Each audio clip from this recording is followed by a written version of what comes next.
This is the Lone Creator YouTube. We hope this video helps. You start by preparing the essentials so you can link Chrome right away.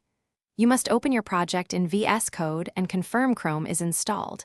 Then install the debugger for Chrome or use Vscode's built-in JavaScript debug.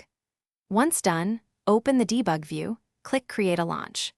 JSON, and choose Chrome or PWA Chrome template. This immediately creates a runnable debug configuration. Make sure to set a sensible URL and web route to map sources so breakpoints hit correctly later. Now you configure the middle steps, edit launch. JSON to tell Vscode how to start or attach to Chrome. Use type PWA Chrome, set URL to http://localhost 3000 or your file, and set web route to $workspace folder so Vscode resolves source maps. If you need a specific Chrome, set runtime executable to its path. If attaching, set port to 9222 and use an attach configuration. Once configured, save launch. JSON and place breakpoints where you expect code to pause.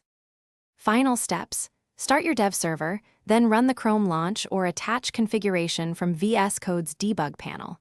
You should see a Chrome window open and breakpoints hit in Vscode. Use the debug console, variables, and call stack to inspect state. If breakpoints don't bind, ensure source maps are enabled and web route matches your served folder. A common fix is to close all Chrome instances and relaunch via Vscode with a dedicated profile or the remote debugging port flag to allow the debugger to attach. Thanks for watching. Consider subscribing if we helped you.